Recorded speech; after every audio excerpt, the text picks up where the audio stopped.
The year was 1882, and the Arizona Territory baked under a sun that offered no quarter. Owen Prescott knew the language of this land.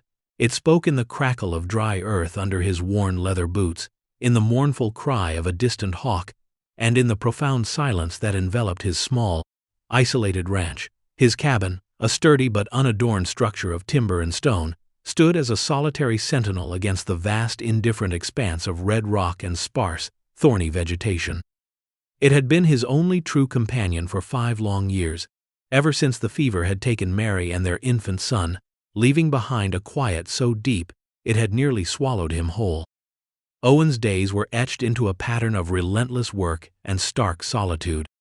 He mended fences that seemed to sag under the weight of loneliness itself, tended to his meager herd of cattle that grazed on the resilient native grasses, and chopped wood with a rhythmic fury that did little to quell the gnawing ache in his chest. He was a man whittled down by grief and hardship, his face a testament to sun and sorrow, his eyes holding a permanent squint against more than just the glare. He spoke little, even to his horse, a stoic gelding named Buck, for words felt like an extravagance in a life stripped bare. His heart, he often thought, was as parched and unforgiving as the desert that stretched in every direction. He had come to this remote corner of the territory seeking not solace, for he believed such a thing was no longer possible, but a kind of oblivion in labor. He'd found it, in a way. The physical exhaustion at the end of each day was a welcome shroud, dulling the sharp edges of memory. Yet, in the quiet hours before dawn, or when the wind moaned through the eaves like a restless spirit, the faces of Mary and little Thomas would surface, clear and painful as the day he had laid them to rest in the unyielding earth. He lived a life of resignation, a man going through the motions, his spirit in a deep frozen stasis. It was on a searing afternoon in late July, when the heat waves shimmered above the ground like troubled ghosts, that the pattern was irrevocably broken. Owen had been tracking a stray calf that had wandered further than usual, pushing deeper into a narrow, winding canyon he seldom visited. The air in the canyon was still and close, the silence broken only by the buzz of unseen insects and the clatter of loose stones dislodged by Buck's hooves. He found the calf, thankfully unharmed, caught in a thicket of mesquite. As he worked to free the frightened animal, a flicker of movement in the deep shadows beneath an overhanging ledge of sandstone caught his eye. He stilled, every sense honed by years of solitary vigilance. It was too small for a coyote, too furtive for a deer. His hand instinctively went to the Colt Peacemaker holstered at his hip. He moved slowly, cautiously, his eyes straining to penetrate the gloom, and then he saw it, not an it, but a him, a child.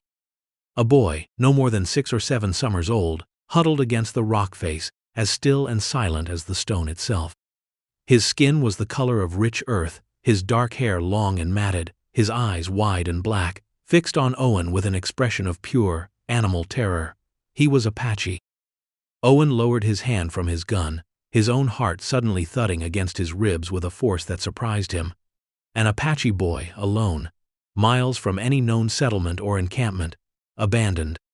The word struck him with an unexpected pang. He'd heard tales of children left behind in times of desperate flight or famine, but to see it, it was a raw, visceral thing. The boy was skeletal, his small limbs like twigs, his breechclout ragged. He looked as if a harsh wind could scatter him like dust. The initial shock gave way to a surge of conflicting thoughts. His ingrained caution warred with something else, something he hadn't felt in years, a tremor of disquiet that wasn't fear, but a nascent, unwelcome ache of something akin to pity.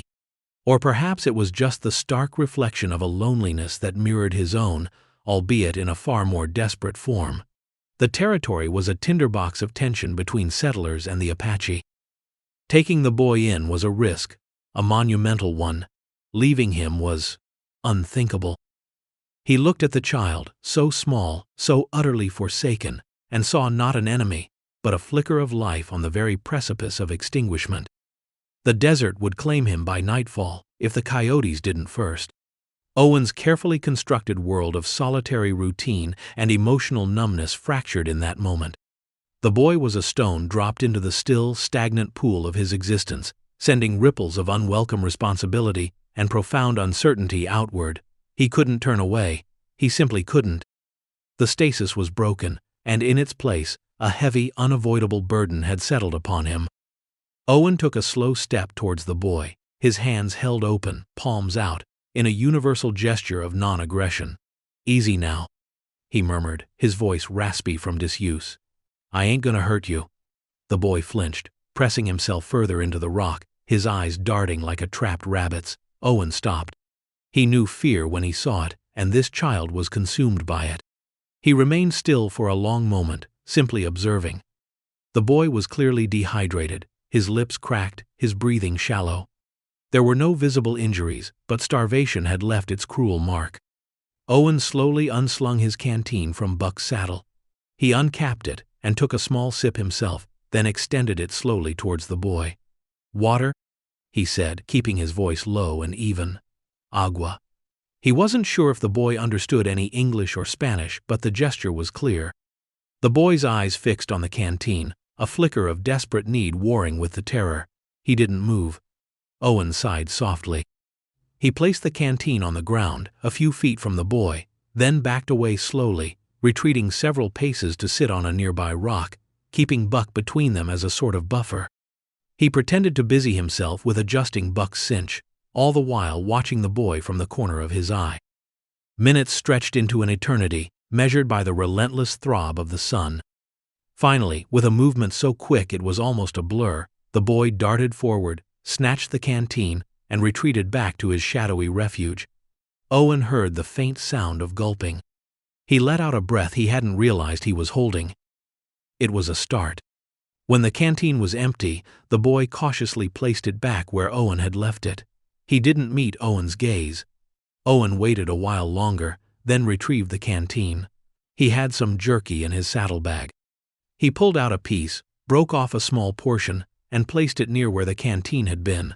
Again, he retreated. Again, the agonizing wait, and again, the swift, desperate snatch. The stray calf, now tethered loosely to a scrubby tree, bleated pitifully. Owen knew he couldn't stay here indefinitely. The sun was beginning its slow descent, painting the western sky in hues of orange and purple. He had to make a decision. Leaving the boy here, even with a little food and water, felt like a death sentence deferred by mere hours. "Come on, son," Owen said, his voice gentle but firm. "You can't stay here." He didn't expect a response, and he didn't get one. He mounted Buck then, leading the calf. He turned the horse as if to leave. He rode a few yards, then paused, looking back. The boy remained huddled in the shadows, watching him. Owen's heart twisted. This was harder than he'd imagined. He dismounted again, a weariness settling deep into his bones. He walked back towards the boy, stopping a respectful distance away. "Look," he said, trying to convey his meaning through tone and gesture. "Come with me. Food. Shelter." He pointed towards himself, then made a gesture of eating, then pointed back in the direction of his ranch. The boy just stared, his small face a mask of suspicion and fear. Owen sighed. He couldn't force him, but he couldn't leave him. He sat down on the ground, his back against a sun-warmed rock, and waited. The shadows lengthened, and a chill began to creep into the canyon air. The calf lowed again, a mournful sound. Owen closed his eyes for a moment, the weight of the situation pressing down on him. What was he doing? This was madness. He was a solitary man, set in his ways, his heart long since shuddered. What could he possibly offer this wild, terrified child? When he opened his eyes, the boy had moved. He was a few feet closer, his gaze still wary, but with a new element of curiosity, perhaps desperation, flickering within it. Owen remained perfectly still. Slowly, hesitantly, like a wild creature testing the safety of a new path, the boy took another step, then another. He stopped just out of arm's reach, his eyes fixed on Owen's face. Owen didn't speak. He simply held the boy's gaze. It was a silent negotiation, a fragile bridge being tentatively extended across a chasm of fear and mistrust. After what felt like an age, the boy gave a tiny, almost imperceptible nod. Relief, sharp and unexpected, washed over Owen. He rose slowly, carefully. "All right then," he said softly. "Let's go home." He didn't offer to carry the boy, sensing it would be too much, too soon. He simply turned and walked towards Buck, trusting the boy to follow. He heard the faint scuff of small feet on the rocky ground behind him. He didn't look back. The journey back to the cabin was slow and silent, punctuated only by the plodding of hooves and the occasional bleat from the calf. Owen rode, and the boy, whose name he did not know and whose language he did not speak, trotted silently behind, a small, dark shadow in the fading light. Owen was acutely aware of him, of the immense vulnerability trailing in his wake. He felt a strange stirring within him, a sense of responsibility so profound it was almost frightening. The door to his carefully guarded solitude had been breached, not by force, but by the silent plea in a pair of terrified dark eyes. They reached the cabin as true night fell, the sky a canopy of brilliant, indifferent stars. Owen unsaddled Buck and tended to the calf, his movements economical and practiced. The boy stood near the cabin door, a small, lost figure in the vast darkness, watching Owen's every move. When Owen was done, he gestured towards the cabin. "Inside," he said. The boy hesitated, his gaze fixed on the dark doorway as if it were the mouth of some fearsome beast. Owen understood. He pushed the door open, letting the faint moonlight filter into the single room. He lit the kerosene lamp on the small wooden table, casting a warm, flickering glow over the Spartan interior. A rough-hewn bed in one corner, a stone fireplace, a simple table and 2 chairs. It was not much, but it was shelter. He ladled stew from the pot he'd left simmering over the low embers in the hearth into a bowl. The aroma of rabbit and wild onions filled the small space. He placed the bowl on the table, along with a spoon and a piece of cornbread. He didn't look at the boy, didn't pressure him. He simply sat down in his own chair and began to eat, slowly, deliberately. For a long time, the boy remained by the door, a silent sentinel. Owen ate, his senses attuned to the child's presence. He could feel the weight of the boy's fear, his uncertainty.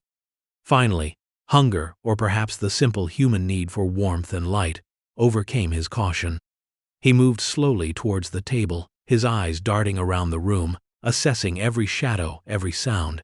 He climbed onto the other chair, his small legs dangling far above the floorboards. He looked at the bowl of stew, then at Owen, then back at the stew. Owen pushed the bowl a little closer to him. "Eat," he said, his voice softer than he intended. The boy picked up the spoon, his small hand clumsy, and began to eat, slowly at first, then with increasing urgency, wolfing down the food as if he hadn't eaten in days, which Owen suspected was close to the truth. Owen watched him, a complex mix of emotions churning within him. Pity, yes, but also a strange, protective surge. This child, thrust into his life by fate or chance, was now under his roof, dependent on him. The implications of that were enormous, daunting. He finished his own meal and sat in silence, listening to the sounds of the boy eating, the scrape of the spoon against the bowl, the occasional soft sigh. When the boy was finished, he pushed the bowl away, his small stomach visibly distended. He looked exhausted, his eyelids drooping. Owen rose and went to the rough cot in the corner. He pulled back the worn woolen blanket. "Sleep," he said, gesturing to the bed. It was his bed, but he couldn't bring himself to offer the boy the hard floor.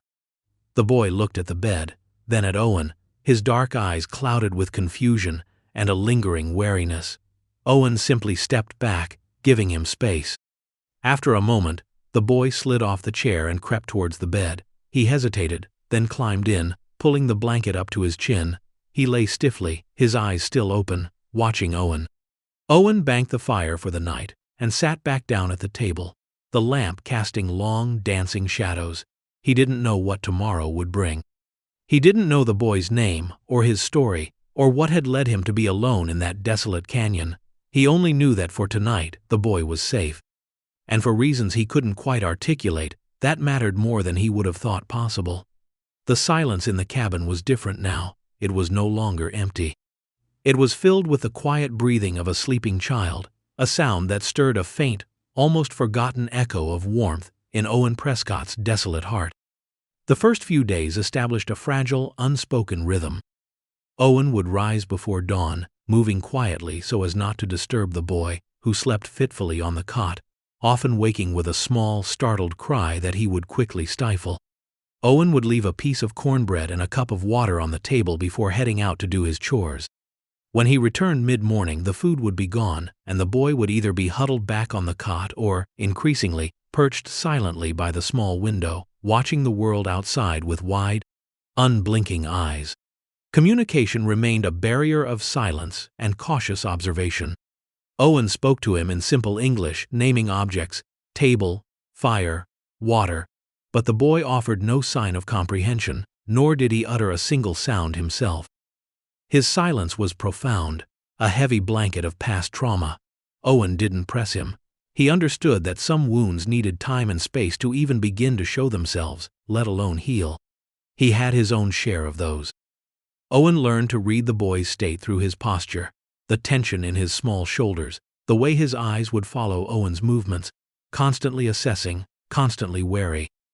He was like a feral creature, slowly, painstakingly, being coaxed towards a semblance of trust. Owen found himself modifying his own behavior, slowing his movements, softening his voice, trying to project an air of calm reassurance that he himself often didn't feel. One afternoon, while mending a harness on the porch, Owen noticed the boy watching him from the doorway. He had a small block of wood and his whittling knife. Without conscious thought, he began to carve, the knife moving deftly, shaving away slivers of wood. He wasn't aiming for anything in particular, but slowly, a rough shape began to emerge, a bird, its wings half spread. When he was done, he sanded it smooth with a piece of worn leather and, without looking at the boy, placed it on the porch railing near the door before going back to his work. Hours later, when he went inside to prepare their meager supper, the wooden bird was gone. He saw the boy clutching it tightly in his small hand as he sat at the table, waiting for his food. It was the first small crack in the wall of the boy's isolation, a silent acknowledgement. Owen felt a warmth spread through his chest, as unexpected as it was welcome. The boy, whom Owen had started calling boy in his own mind for lack of a name, began to venture out of the cabin, though he never strayed far from its perceived safety. He would sit on the porch steps, watching Owen chop wood or tend to the small vegetable patch Owen struggled to maintain against the arid climate. He never offered to help, never spoke, but his constant, silent presence was a new fixture in Owen's solitary landscape. One evening, a pack of coyotes set up a howling chorus in the hills nearby. The sound was eerie, mournful, and close. Owen saw the boy stiffen, his eyes wide with a familiar terror. He was about to offer some reassurance when the boy scrambled from his chair and, in a surprising move, came to stand close beside Owen, his small hand gripping a fold of Owen's worn trousers.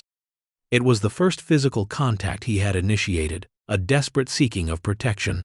Owen instinctively placed a hand on the boy's shoulder, a light, reassuring pressure. "They won't come near the cabin," Owen said, his voice low. "Fire keeps them away." The boy didn't relax, but he didn't pull away either. He stayed there, pressed against Owen's leg, until the howling subsided. It was another small step, a fragile tendril of reliance taking root. The question of what to do with the boy loomed large in Owen's mind. The nearest town, a dusty collection of buildings called Redemption, was a good half-day's ride. He knew he should report finding the boy. But report him to whom? The local marshal, a hard-bitten man named Calloway, had little patience for Apaches, young or old. The boy would likely end up on a reservation, or worse. The thought sat like a stone in Owen's gut. Every day that passed, the boy became less of an abstract problem and more of a presence.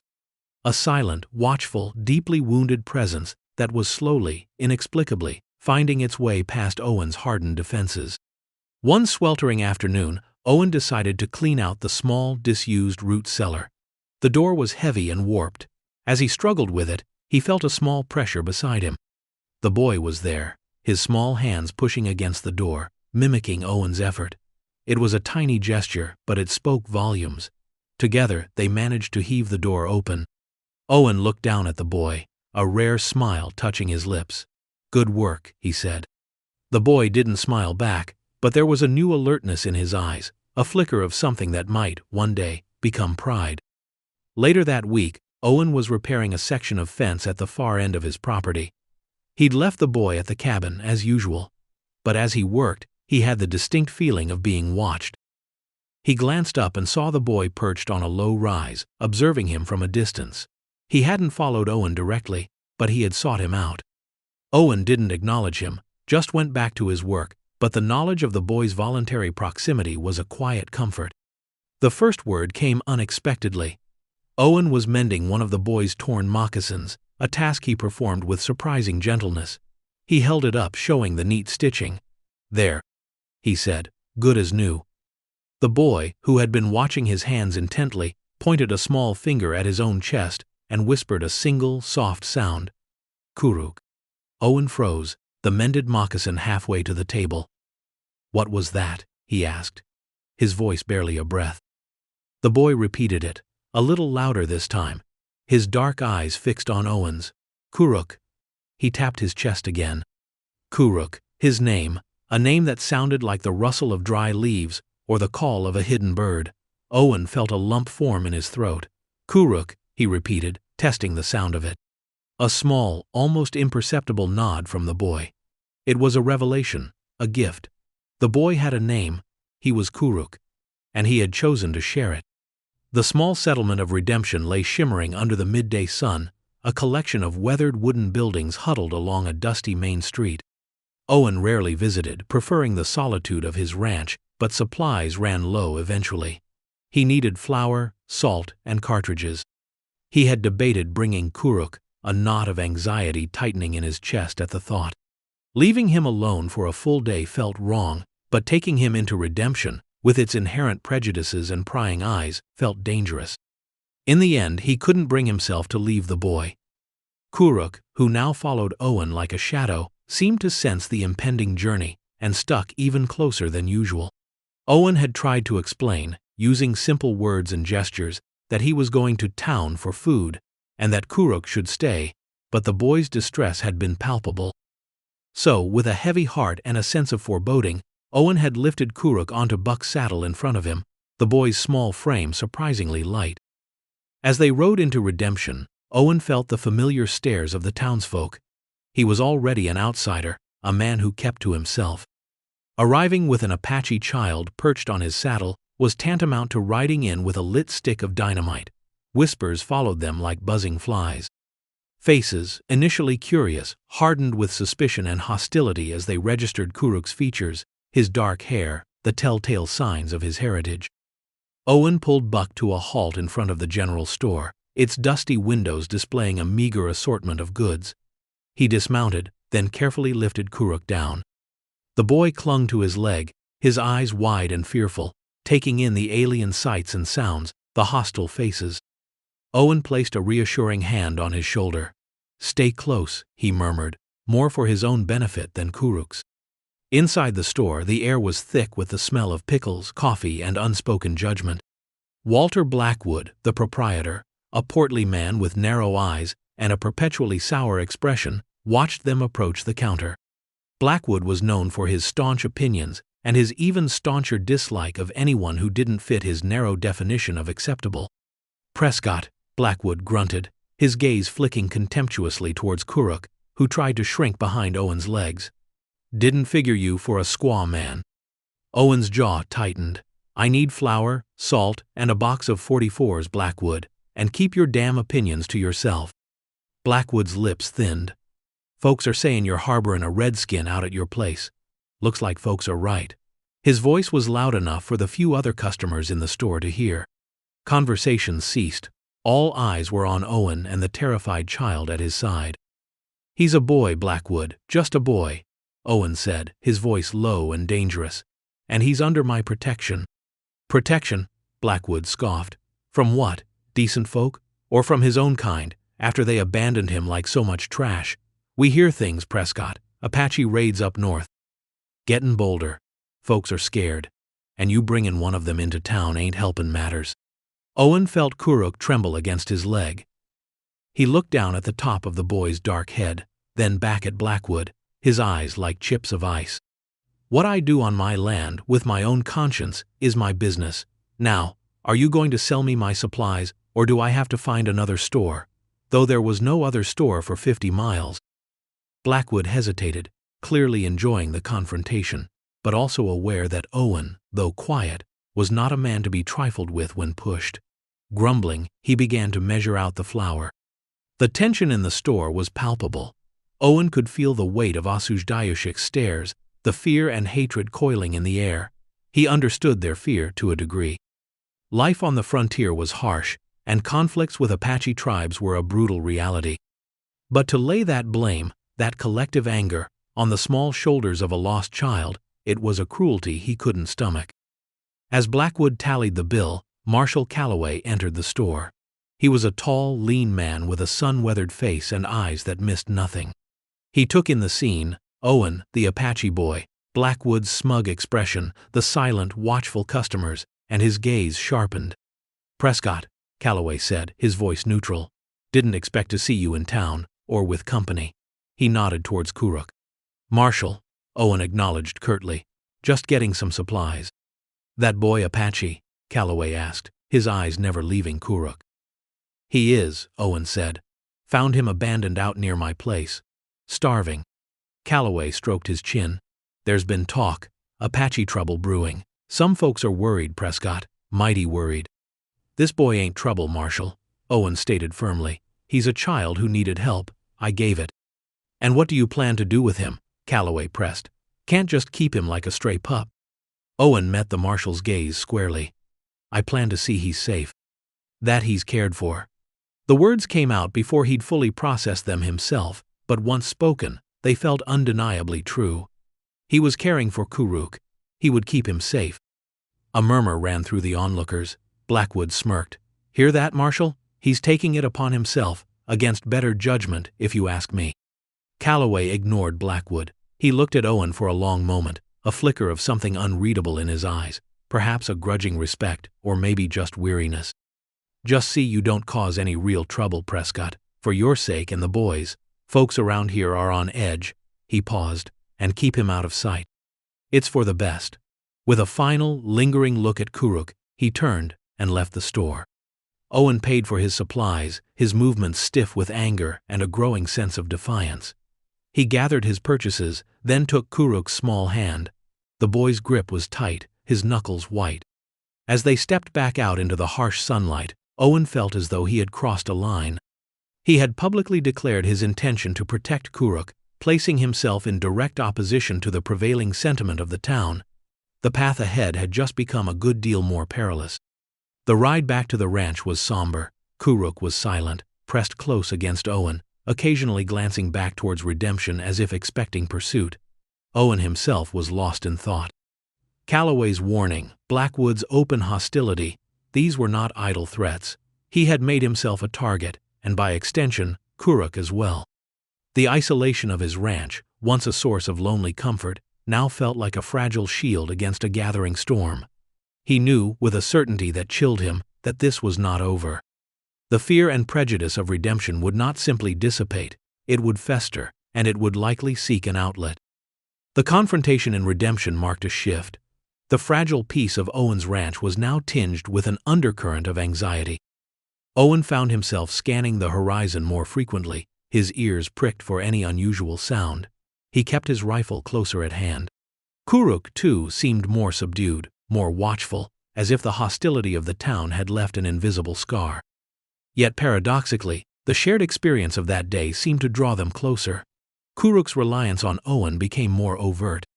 He no longer just followed, he sought Owen's presence, as if Owen were his only anchor in a frightening world. He began to mimic Owen's actions more deliberately, trying to help with small chores, fetching kindling, carrying a small bucket of water from the well. His efforts were often clumsy, but Owen never chided him, only offered a quiet nod of acknowledgement or a gentle correction. Slowly, painstakingly, a few more words began to bridge the silence between them. Kuruk would point to objects, his dark eyes questioning, and Owen would supply the English word. Horse, sky, fire. Kuruk would repeat them, his pronunciation hesitant but improving. In turn, Kuruk began to teach Owen a few Apache words, simple terms for water, to, eat, Ottawa, sleep, Iwash. It was a slow, tentative exchange, a delicate weaving of two disparate worlds. One evening, as Owen sat by the fire repairing a bridle, Kuruk approached him, holding out the small wooden bird Owen had carved for him weeks ago. One of its wings had chipped. Kuruk looked at Owen, then at the bird, his expression one of quiet distress. Owen understood. He took the bird and, with his knife, carefully smoothed the damaged wing. As he worked, he began to hum a soft, tuneless melody, something Mary used to hum when she was mending. He hadn't realized he was doing it until he saw Kuruk watching him, his head tilted, an expression of rapt attention on his face. When Owen finished, he handed the bird back. Kuruk took it then, to Owen's surprise. He reached out a small hand and lightly touched Owen's arm, a fleeting gesture of gratitude or perhaps something more. The days shortened, and a chill wind began to sweep down from the mountains, signaling the approach of autumn. Owen worked to secure the cabin for the colder months, chinking cracks in the walls, ensuring the chimney was clear, and stockpiling firewood. Kuruk helped in his own way, his small figure a constant presence at Owen's side. The threat from redemption, however, had not abated. One late afternoon, as Owen was chopping wood, he saw a rider approaching. It was Walter Blackwood, accompanied by 2 other men from town, their faces grim. Owen's hand instinctively went to the axe handle, his heart thudding a warning. Kuruk, who had been playing nearby with a stray dog that had recently adopted them, a scruffy, one-eared creature Kuruk had named, in Apache, Lihi Chai, meaning dog, saw the riders and immediately ran to Owen's side, his eyes wide with fear. "Prescott," Blackwood called out, reining in his horse a short distance away. His companions fanned out slightly, their expressions menacing. "We need to talk." "I'm busy, Blackwood," Owen said, his voice flat. He kept his body positioned slightly in front of Kuruk. "This won't take long," Blackwood sneered. "There's been another Apache raid, up by the Verd River, family slaughtered, woman, worse." His eyes flicked towards Kuruk. "Folks are saying it's time to be proactive, can't have their kind lurking about, waiting for a chance." "This boy had nothing to do with any raid," Owen said, his voice rising despite his efforts to keep it calm. "He's been here with me." "How do we know that?" One of Blackwood's companions, a burly man named Henderson, interjected. "He could be a spy, a scout for his murderous kin." Fear, cold and sharp, pierced through Owen. He knew this kind of talk. It was the language of mob justice, fueled by fear and hatred. "He's a child," Owen repeated, his voice tight. "Look at him. Does he look like a threat to you?" Blackwood ignored him. "We think it's best if the boy comes with us, Prescott. We'll see he's taken care of. Hand it over to the proper authorities." The implication was clear. Proper authorities was a euphemism for something far more final, or at best, a brutal internment. Owen's grip on the axe handle tightened until his knuckles were white. He looked at Kuruk, who was trembling, his small face pale beneath his sun-darkened skin. He saw the absolute terror in the boy's eyes, and something within Owen, something that had been dormant for years, roared to life. It was a fierce, protective instinct, an unshakable resolve. "He's not going anywhere," Owen said, his voice a low growl. "He stays with me." "Don't be a fool, Prescott," Blackwood warned, his hand inching towards the pistol at his hip. "There's 3 of us, only one of you, and a half-starved savage whelp." Owen stood his ground. He was outnumbered, outgunned perhaps, but he would not yield. He had lost too much in his life to stand by and watch this innocent child be torn away. He had found something in Kuruk's presence, a reason to care, a flicker of warmth in the desolate landscape of his heart. He would not let them extinguish it. "You'll have to go through me," Owen said, his voice resonating with a conviction that surprised even himself. He took a small step forward, placing himself more firmly between Kuruk and the riders. The scruffy dog, Lihi Chai, sensing the tension, began to growl, a low rumble in its chest, standing protectively beside Kuruk. Blackwood's face contorted with rage. "You damn fool. You'd protect that thing over your own kind?"